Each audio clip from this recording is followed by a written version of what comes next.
You're listening to DraftKings Network.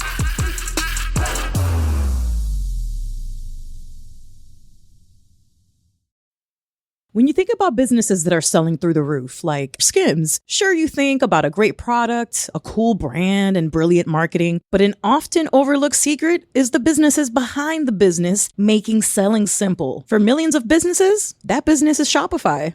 Nobody does selling better than Shopify, home of the #1 checkout on the planet. And the not-so-secret secret, with Shop Pay, that boosts conversions up to 50%, meaning way less cards going abandoned and way more sales going... So if you're into growing your business, your commerce platform better be ready to sell wherever your customers are scrolling or strolling on the web, in your store, in their feed, and everywhere in between. Businesses that sell more sell on Shopify. Upgrade your business and get the same checkout Skim uses. Sign up for your $1 per month trial period at shopify.com/Batard. All lowercase, BATARD. Go to shopify.com/Batard to upgrade your selling today. Shopify.com/Batard. Now's a good time to remember where the story of tequila started. In 1795, the first tequila distillery was opened by the Cuervo family. And 229 years later, Cuervo is still going strong. Family owned from the start, same family, same land. Now's a good time to enjoy Cuervo, the tequila that invented tequila. Go to Cuervo.com to shop tequila or visit a store near you. Cuervo, now's a good time. Trademarks owned by Becle, SAB, the CV. Copyright 2024. Proximo. Jersey City, New Jersey. Please drink responsibly. This is the Dan Le Batard Show with the Stugotz podcast.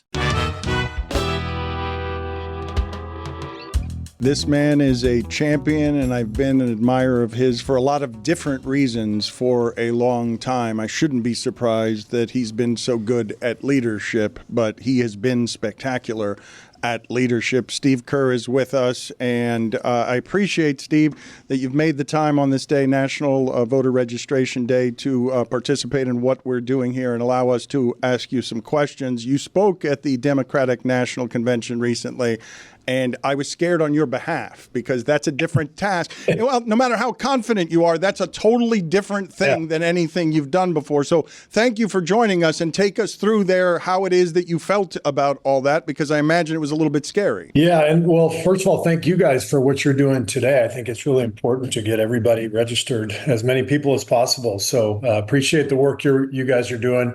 Yeah, that was an interesting experience. And they asked me to do it a couple of days before I went on. And I really gave it a lot of thought because I knew I was going to take a lot of heat for it.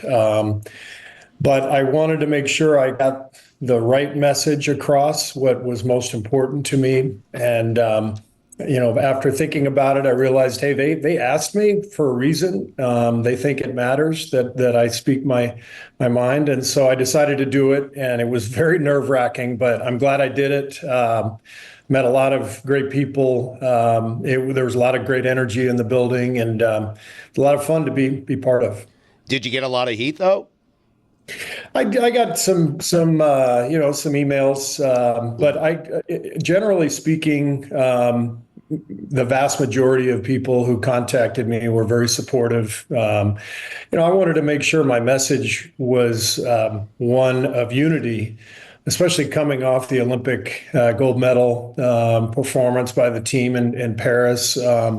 I just think the political rhetoric, really the national rhetoric in a lot of platforms is just so ugly these days and divisive. And so I just wanted to make sure my message was a reminder to people that, when we come together in a lot of different ways, we can accomplish a lot. I think it applies to sports. It applies to our country, too. And we need to come together. I'm going to read some of the tweets to you right now. Steve Kerr is a clown. Steve Kerr is a moron. Steve Kerr is a coward. Steve Kerr was born in Lebanon. We should deport this human degenerate right back there. Go to hell, Steve Kerr. It's not that I don't like you. I hate your guts. I hope I read a headline about your premature demise with 5 exclamation points. That's why I got off of social media several years ago. Ignorance is bliss, Dan. When you mention nerve-wracking, how does it compare to other times you've been nervous? Like, where does it rank in the times that Steve Kerr has been most anxious about doing something? Well, I mean, I just felt like a fish out of water because it was, such a different realm for me. I'm used to game nerves, and those actually feel good. Competing in sports is so much fun because, you have to lay it on the line and you do everything you can to win, but you kind of know you're going to lose your fair share. There's going to be nights where you don't sleep because you think about a decision you made that backfired, all that kind of stuff. But that's the life that I chose, and I love it. It's the losing is part of it, the stress is part of it, but the political spectrum is different. The setting was different. Having teleprompters on either side of me. Addressing the crowd, knowing that there were millions of people watching on TV. It was definitely nerve-wracking, but it was, like I said, I'm glad I did it. I'm glad I spoke my mind. I'm glad I got the message across that I wanted to get across. I think I just want to encourage everybody to vote, to get out and vote in November, because that's what our democracy is based on, is people's participation. I want to ask you some basketball questions here. I'm at a genuine loss, okay? When Kevin Durant joins your team, I'm assuming winning is fun. These guys are going to dominate forever. This will never come apart. How will it ever come apart? And then it comes apart, just like it did with the Heat, because evidently it's more grueling than I understand. But why isn't winning enough for that to have been fun forever? I just don't think life works that way. It's everybody is on a path, on a journey, each individual player, and to try to keep teams together is so tricky because there are just a lot of circumstances that occur. And so no matter what sport, you mentioned the Heat, our team with the Warriors, it sounds great. Just keep it all together for forever. But things get in the way. The thing for me is those years were incredible. I loved coaching Kevin. I think that last year that he was here, he was visibly wanting to move on. We could feel it, and that was his choice as a free agent. Everything that he gave to us and brought to us, we will be thankful for that forever. And it's been really fun to coach him a couple of times since, both in Tokyo as an assistant coach for Pop, and then in Paris a couple of months ago. So Kevin's an incredible player, and I'm blessed to have been able to coach him. Steve, that's interesting. In what ways, in that final year, in what ways could you feel him wanting to leave? I think, just you can tell when somebody's happy or not. And part of my job as a coach is to try to connect with each individual guy to understand their story, their set of circumstances, what they're trying to accomplish. And it was obvious to everyone that Kevin just needed a new challenge. He was looking to move on, and I give him a lot of credit. He tried everything he could at the end of that season to come back, and came back in the finals, and gave his Achilles to our team. So I still feel awful for him in that regard, that he had to go through that injury. But the way he's come back has been amazing. And again, it's just life. This happens in every business and relationships. Sometimes, people just need to move forward, and it's really not as big of a deal as it might seem. You say things get in the way. What one thing gets in the way the most? I think every player, every person has a path, has a journey, and they have to really be comfortable with the direction of that journey. I think for me that it was as simple as that group was running its course. It's not that much different from the Bulls back in '98, the last dance.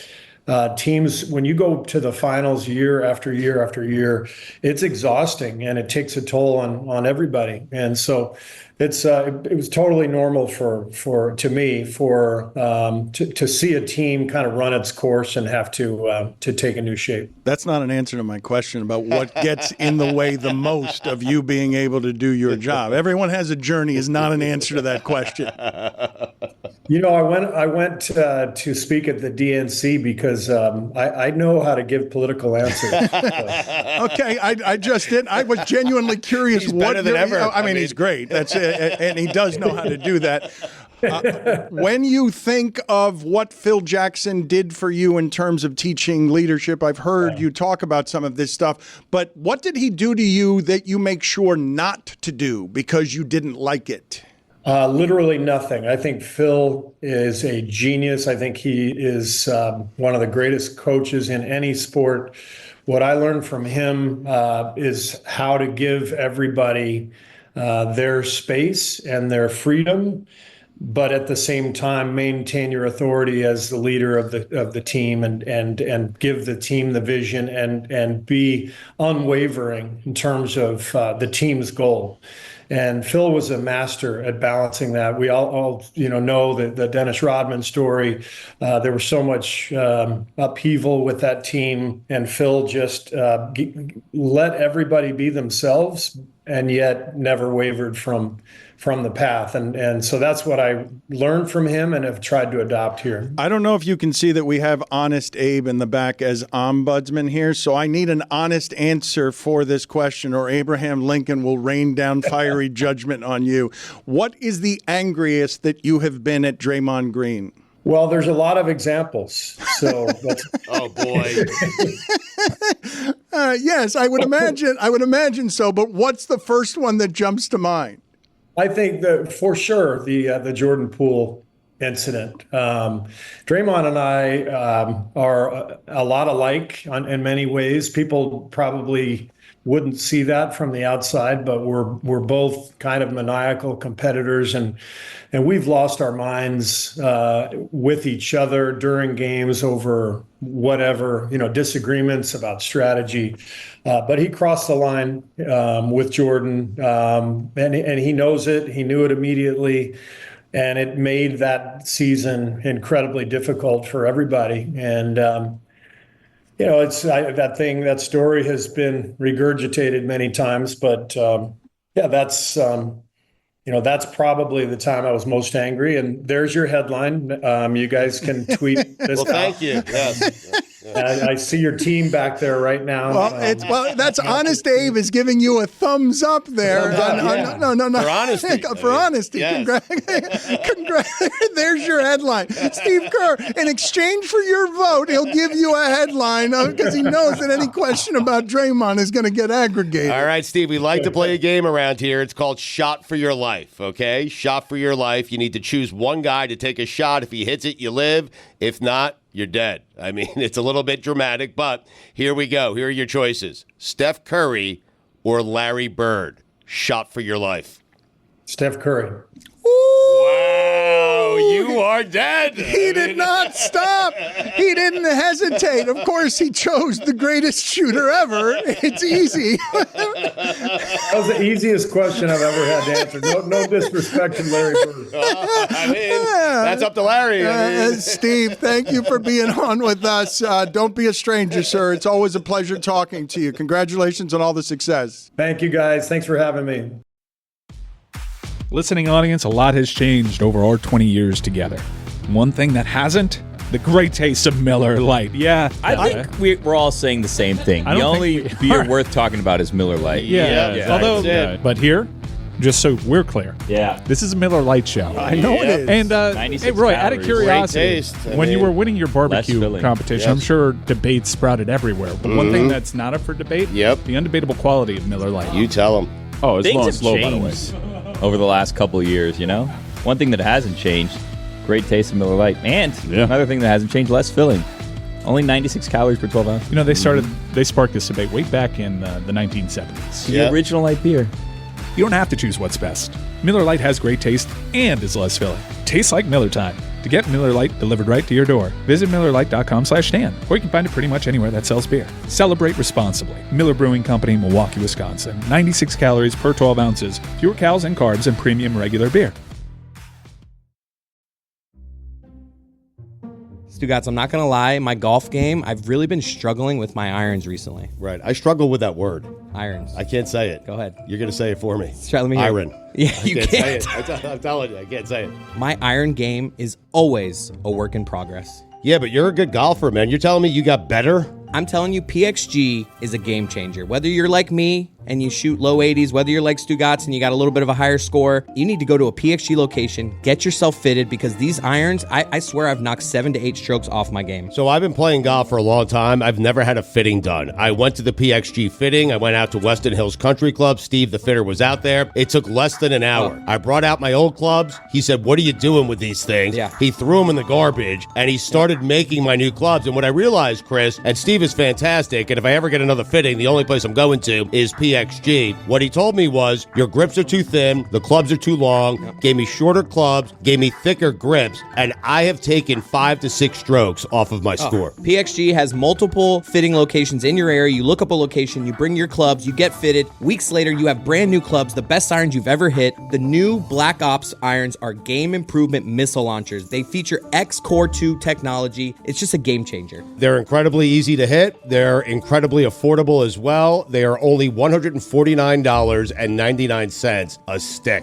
How about that? It's a great price. Take the PXG Irons challenge. It's a ton of fun. And if PXG's new Black Ops irons don't outperform your current irons by delivering either more distance or tighter dispersion during your fitting, you'll get a $100 MasterCard rewards card. Hurry. This offer ends October 7th. Book your fitting today at pxg.com. That's pxg.com. I can't say the word irons.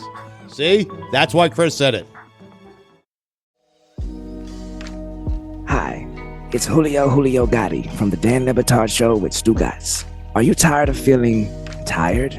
Every time my alarm goes off, I hit the snooze button repeatedly and then slam my head back on the pillow almost every morning. I was speaking with Roy the other day about everything we juggle on a daily basis. Work, family, friends. It's no wonder we feel exhausted. We're busy taking care of everyone and everything. But who's taking care of you? That's why I started taking Magnesium Breakthrough. It's an all-natural supplement that helps you reduce fatigue and sleep more peacefully. Did you know that most magnesium supplements only offer a fraction of what your body needs? Nurture your mind, body, and soul with this all-natural full-spectrum magnesium supplement. Simply go to buyoptimizers.com/Dan. Use promo code Dan, that's DAN, during checkout to save 10%. And if you subscribe, not only will you get amazing discounts and free gifts, but you will also make sure your monthly supply is guaranteed. Buy Optimizers.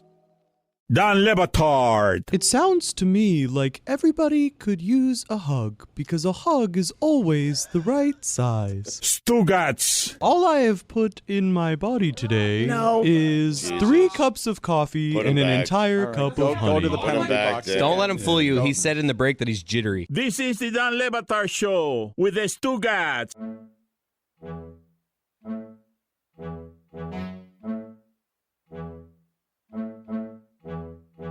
I am told that we have a video of some sort that I have not seen. I'm going to go out to our special sad and rage-filled correspondent, Honest Abraham Lincoln.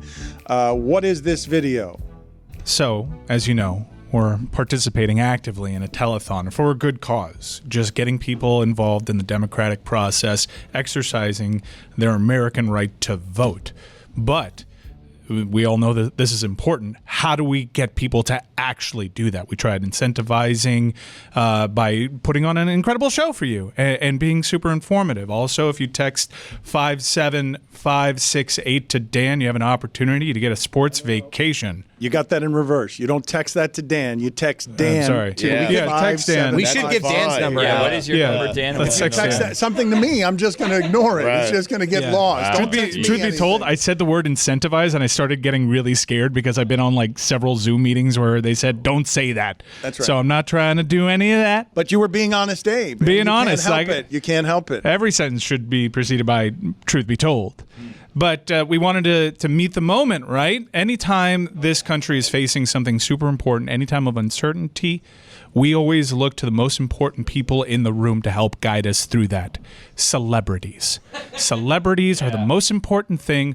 We all know that. People wanted to get involved because they found out Taylor Swift is getting involved. Wow. So how does our show get star power to get you to check your status to vote? So what we did was we put out a signal and we got back an all-star cast. You remember how well received that We Are the World video was, and imagine all we made our own? Yeah, and the star power is astronomical. It's just huge star power, and we chose a royalty-free song to get you in the mood to check your status. All right. Huh.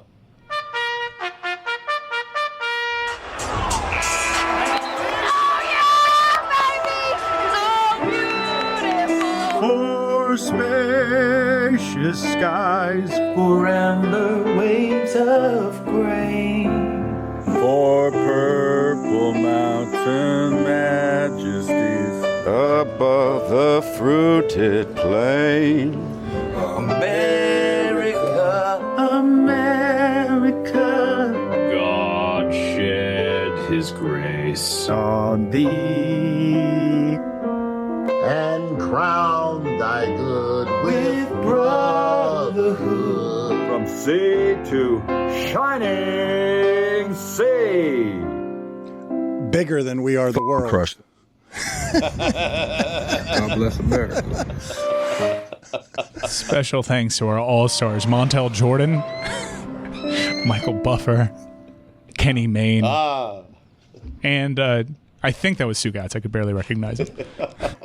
That will be bigger than We Are the World. I feel like that will spread throughout the country in a way that moves people. Put it on the poll at Batard Show. Are celebrities the most important thing? And Billy, I'm curious whether you got sucked into the Emmys at all. The award show is something I have lost interest in almost entirely. Yeah. Same. I saw the Emmys were the other night, but also Sunday Night Football was the other night, and I was expecting to come in and just hear like all the hubbub and hullabaloo that I had missed the night before and who won all the big awards and stuff. And like I think award shows just aren't for me, and it could be because like the content that I consume is not deemed award worthy by all of these different groups or whatever that decide who wins these awards, but. Who won? Like, was this a good show? What did I miss? I feel like I missed part of pop culture, but I also don't really feel like I missed anything. I feel like I get left behind when I see in the corner Mike and Jeremy can't stop talking about the MTV Music Awards. Like, I just don't care anymore about any of these. I think I stopped like late last week. I stopped Video talking Music about Awards it. and stuff. VMAs. Yeah, I watched the Emmys on mute. That's not the way that you watch award shows, because I wanted to follow along, because I have to be way more judicious with the shows that I watch now because I have a lot less time and my daughter's totally hogging the TV. So you just watch people walk up and accept their awards? Well, I figure if someone's winning a bunch of awards, they're either really good in that show or that show is really good. Did you have the closed captions on? No, I would just wait because they put on the lower third, which would have been helpful for the We Are the World rendition of America the Beautiful. But I would see like, oh, Shogun's winning. Cool. Maybe I should see Shogun. And I would just kind of take mental inventory of that. Believe it or not, Sugar didn't win anything. I don't know what happened there. Maybe the people voting on the process didn't stick around to episode 6.5. You ruined Sugar for me. I got 3 episodes in. I was trying to simply follow it to the 6th episode where there's the big reveal, and you ruined it. I tolerated the first 3 episodes of that, trying to get to 6 episodes for what you said was a totally shocking surprise. But because you gave up what the shocking surprise was, I gave up on Sugar. I have to be honest. He's an alien. What's Sugar? It's a Colin Farrell show. I was asking Apple. myself that the entire time. It was like I saw Sugar was about a Dominican baseball player. No. So this is a noir detective whodunit. There's a girl that's missing. Colin Farrell is super sexy, and there's human trafficking elements. And like, what is going on here? What is this cool society that Colin Farrell belongs to? Are these guys just trackers? And it turns out he's an alien What were you watching with volume on that day? I was watching Sunday Night Football. Makes sense. But like of the two, that one seems like the one you can watch on mute, right? I saw the new Crow movie as well. How was it? Nah, not great. Huh. I got to be honest. Wasn't it reviewed well though? But it wasn't. And I still wanted to watch it. I still wanted to watch it because I loved the original with Brandon Lee. Were you guys aware? This is something that I felt like I should have known when I noticed it, because I have a balcony and live near where birds are all the time. I had no idea. I just didn't know until bird parts ended up on my balcony that crows ate other birds. That's not something that I knew, that maybe I should have known from the movie. They also carry souls to the afterlife. But does the movie give that information? Is that commonly known knowledge that crows are that kind of carnivorous and that they are menacing beasts? It's an odd flex to say I live where birds are. Yeah, dead bird parts. Yeah. It wasn't a flex. It seemed like it was. Listen, it's not common knowledge. That I have a balcony I have unlimited dead bird parts. I live amongst the birds. Dead bird parts doesn't seem like Wait a flex. second. Are you in Springfield? It seems I don't understand how that could be a flex. Who am I flexing on? That's what we're trying to figure out. You don't have any dead Balcony bird parts birds. on your house. I'm superior. I am elite. I have dead bird parts on my house, and you don't. You what it sounded like. You peasant. Yeah, I mean, you can skip it. Birds don't fly everywhere, Dan. I mean, it's usually down by the beach somewhere. Did any of you answer my question about whether or not you knew this? I understand you heard the elitism in me saying I have dead bird parts on my balcony. Did any of you answer the question I was asking, whether you knew or not that the crow is a thug and a carnivorous thug? I don't know. Well, did you know that Shogun is apparently must-watch television? Because I learned that. Should we be judging crows? I mean, maybe they're just doing what they have to do to get by. Yeah, they very much are. Feather, survive in advance. Yeah, exactly right. Yeah. You can't exactly order fast food if you're a crow. You have to do what you can with what you have. Yeah. I'm sure they're doing what they need to do to get by. I just didn't know it was something they did to get by, is all. I just don't think there are things I learn all the time from Ron McGill. I did not know that the bird is the closest thing that we have roaming the earth to the dinosaur. It's not. Well, what is? Komodo dragon, obviously. Okay. Or lizards of any kind. Come on, it's not a bird. That's silly. He just says these things because he knows. Ron's this animal expert that just says these things because he knows we're not animal experts, that he knows are going to go unchecked to see how silly he can make us look every week. And we just fall for it. Hook, line, and sinker every single time. Birds are not the closest thing to dinosaurs. That's a fact. Look at a Tyrannosaurus Rex. Right. And then look at a pigeon. Please. Mm-hmm. It's not, okay? It's not a harebrained scheme from Ron McGill. And also look under the ocean, okay? Because there's still things living down there that were alive in the time of dinosaurs, and that is a fact, Jack. Alligators give off dinosaur, too. Thank you. Under the ocean? Mm-hmm. Inside of it. This is not a theory. What's not a theory? It's not a theory that birds are closely related to dinosaurs and more closely related. Correct. It's not even a scientific theory. It's so far off. No, it's fact. No, it's not. Raptors. Start of the day, start of the day. It is the start of the day. Big worms. Start of the day, start of the day. It is the start of the day. Cockroaches for sure. Start of the day, start of the day. It is the start of the day. Start of the day, start of the day. It is the start of the day.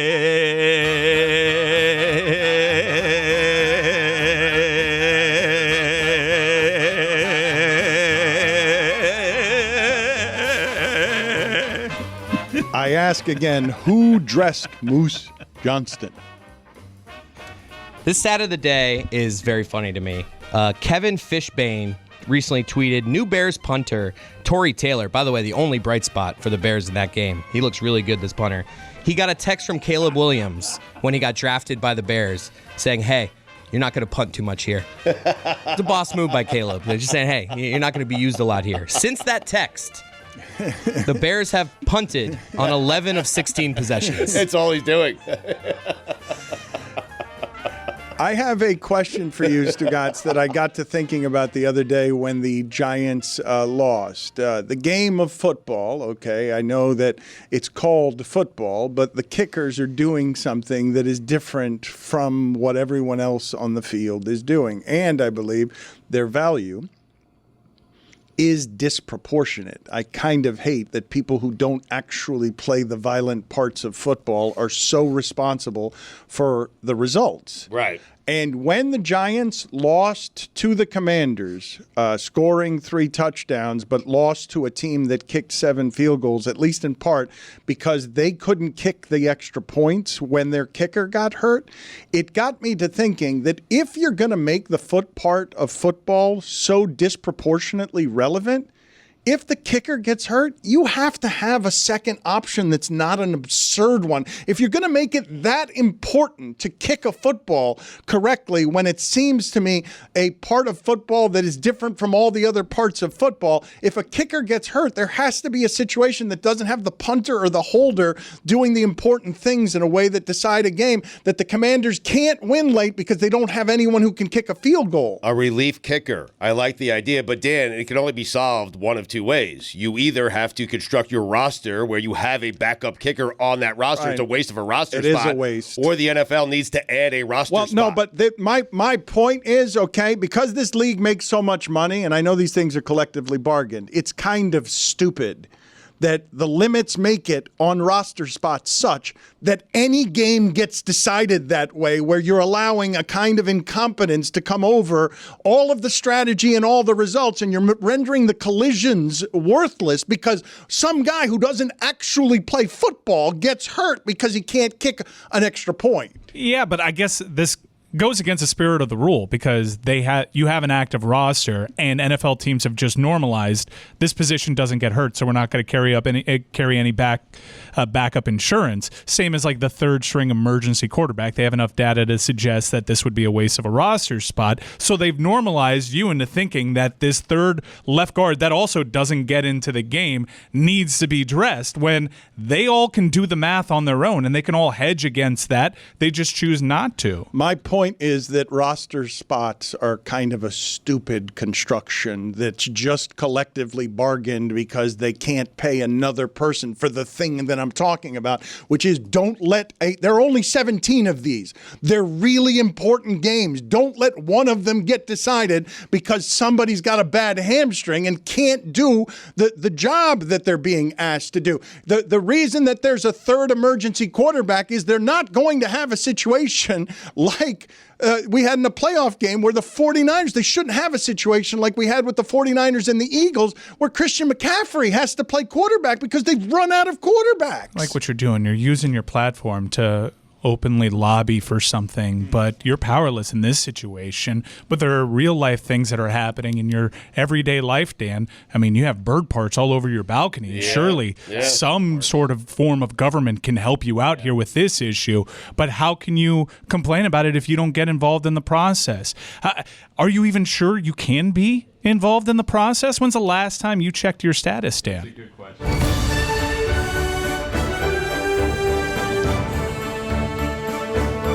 When I voted. I mean, how long ago was that? It costs you nothing. See, that is the type of cocksureness that I don't like from you. Just check your status to make sure. I mean, we live in Florida. Who knows what's going on? It's all sorts of craziness. Why don't you just go to this website and check your status, Dan? Headcount.org is the website. Headcount.org/Dan is where you go to make sure you're good to vote. What do you do with the bird parts that you find? I take them and I wrap them in a Ziploc bag and I throw them down the trash chute. Really? That's Ziploc crime if I've ever heard of one. Yeah, I think that's the best solution. No, you call an archaeologist. Yeah. Trash bag would be probably a better situation, I think. I want it sealed so that no one has to deal with the bird parts. But, I'm just flexing on folks. Yeah. Yes, you are. First world problem. You don't have any bird parts on your balcony. You don't have. I don't have birds. You don't Not have in that tax carnivorous bracket. crowd. Only I have crows near my place near the beach. What does that music mean? That's Steve Kornhacke's music. Let's go out to him and see, get an update on how National Voter Registration Day is going for us. Things are going great here on the Le Batard Show live stream for National Voter Registration Day. Dan, we now have over 3,000 folks who have taken action, gone to headcount.org/Dan or texted Dan to 57568. And the numbers are rolling in. 620 folks here in the state of Florida leading the pack by far. That's 17% of the share of our folks who have taken action. This is where things are getting tight in that race for second.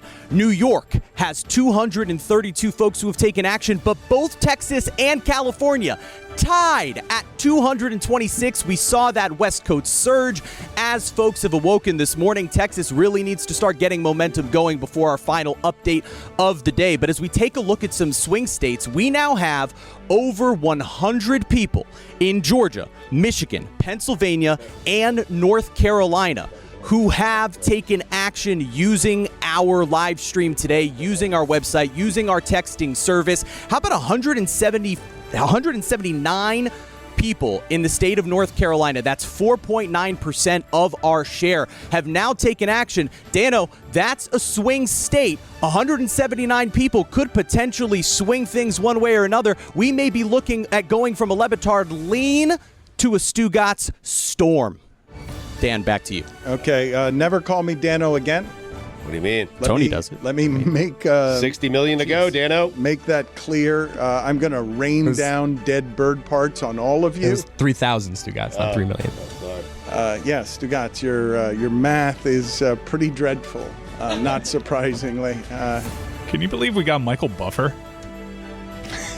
That was so cool. Is that like a cameo thing? Definitely not. Happened? No, we just like, hey, Buff, the stuff. Hey, we're doing something good for the say less. I reached out. You guys will find this funny. I can't reveal some of the people that I reached out to where I'm just like, hey, can you just read a line of the Star Spangled Banner or America the Beautiful? Can you do this? No, I don't want to get political. Oh, boy. It's so not political. It's America the Beautiful. It was amazing. It really was. The number of people scared of even that. Name names. Go. Yeah, not going to really do Can that. we, let's hear it one more time. We worked really hard on this all-star cast. Yes, all right, fine. Of people who said yes. All right, it's going to be bigger than We Are the World, and I'm pretty sure that Michael Buffer was indeed a cameo that we paid for. As Mike Ryan said, we worked for a whole lot, many minutes. Discretionary $300 budget. Many minutes were poured into this, and who did we get?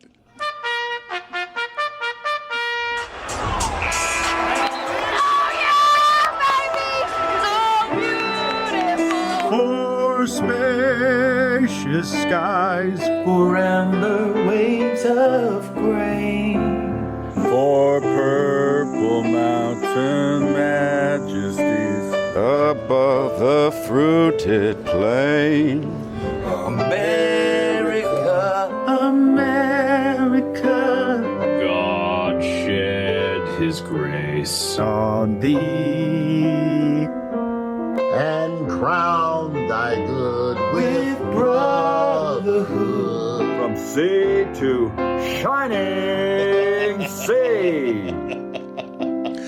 Did we Crush that right there. You keep doing that. God bless America. Did we hide the cameo sign with just Moss voters? We did on Michael Buffer? Is that what we did? I got to be honest, Abe. We definitely went through cameo for some of those folks. However, Kenny Mayne. oh, you'll be happy to know this, and this is cool. This is actually really cool. Michael Buffer got the request and turned down the money because he thought we were doing some good work today. Montel Jordan was like, give me that money.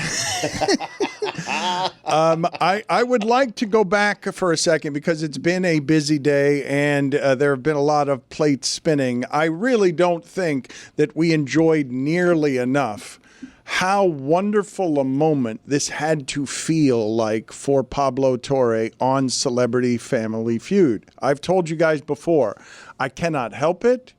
It is not something I am proud to admit, but I will almost always stop for at least a second if I'm scrolling on Family Feud. It's just easy candy to watch for a couple of seconds. And so Pablo really did have the dream scenario. We've had a couple of these around here with people that we care about. Katie Nolan's time on Jeopardy was like dramatic and moving, legitimately moving, that she would crush it on Jeopardy and crush everyone on Jeopardy and then make a mathematical mistake on the end of it that would make it funny. But Pablo gets nothing but feel good.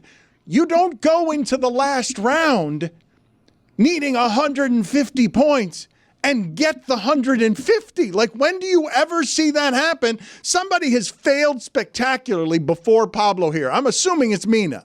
I'm assuming that Mina got 47 points or whatever it was. But, Dan, the key to the feud and winning that at the end is someone has to be bad. If the first person is bad, it means all the number one answers are still available. I have not seen. I saw it. And Steve Harvey has not seen. A lot of people put up this point total. He nails it. This is the Stugotz. If you're playing Family Feud, this is the way you dream of it finishing. Like, when Pablo agrees to do this with Mina and everyone else, this is the best scenario possible. Let's play that clip again.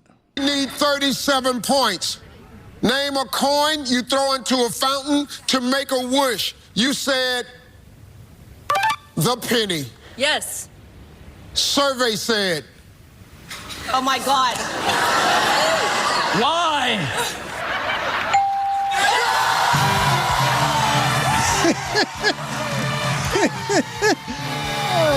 So good. That's an obvious answer, though. It is. And to answer your question from before, the leader of Pablo's team, David Chang, who's like a world-renowned chef, had some pretty questionable answers when he went. He was asked best breakfast food, and he said burrito. I mean, he's right. No, but like you have to be saying what wrong. is like you say eggs, Right. cereal, like bacon. It's like, not what you think. It's the 100 people that are surveyed. It's what they think. Dan. goose egg, Yes. that burrito answer. Yes. What was that second question that one of them got 0 points, the other one got like 3 points, and the answers were 2 and 4? Oh, it was your neighbors. Rate your neighbors on a scale of 1 to 10, and they went both really low. The number one answer was 10. Of course. 10, yeah. You got to go. I would have gone 8 or 9. Yeah, there. you pander. Yeah. Were you watching this? Yes. You have all the answers, His Chris. wheelhouse, I mean. Did you know what the result was while you were watching No. it? Oh, No. wow. So how did you experience it? I was excited. I was like, wow, David Chang kind of, crapped the bed for Pablo. He has no shot here. But because Steve Harvey's played this enough, Steve Harvey knows. Right when Pablo got done with his answers, Steve Harvey's like, we got a chance. Right. We got a chance. Because you knew Pablo, we want to give him shit. He brought it. Like, the outside of the 4 for rating your neighbors, Pablo had great answers, all of them. But you knew he had it, right? Like, Steve Harvey wasn't selling you on anything. He needed right? He tried to make it dramatic. You knew he had it. He needed 37 on But that Penny, last one. right. And I felt like that was going to be the number one answer, but sometimes number one answers are like 35. So I thought he might get just short. Steve Harvey, I believe, has replaced Richard Dawson as the greatest host of this show. But my favorite and most arrogant moment ever seen on Family Feud before this involves Richard Dawson. I'm going to recreate it for you now because this is how he did it. And yes, he knows what the answers are. And the last answer that was needed, and the question was, 100 people surveyed, most famous person in America. And the last answer given was Richard Dawson. Somebody gave Richard Dawson as the answer. And this is how he did it. Show me. Bang!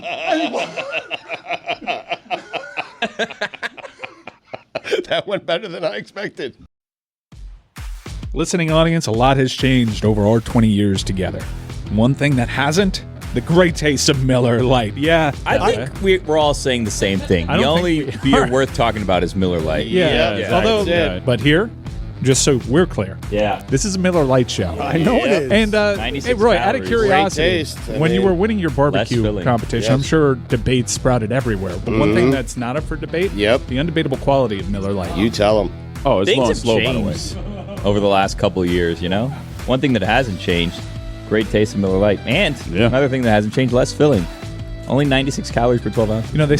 They sparked this debate way back in the 1970s. The original light beer. You don't have to choose what's best. Miller Lite has great taste and is less filling. Tastes like Miller time. To get Miller Lite delivered right to your door, visit MillerLite.com/stand, or you can find it pretty much anywhere that sells beer. Celebrate responsibly. Miller Brewing Company, Milwaukee, Wisconsin. 96 calories per 12 ounces. Fewer calories and carbs than premium regular beer. Now's a good time to remember where the story of tequila started. In 1795, the first tequila distillery was opened by the Cuervo family. And 229 years later, Cuervo is still going strong. Family owned from the start, same family, same land. Now's a good time to enjoy Cuervo, the tequila that invented tequila. Go to Cuervo.com to shop tequila or visit a store near you. Cuervo, now's a good time. Trademarks owned by Becle, SAB, the CV. Copyright 2024. Próximo. Jersey City, New Jersey. Please drink responsibly.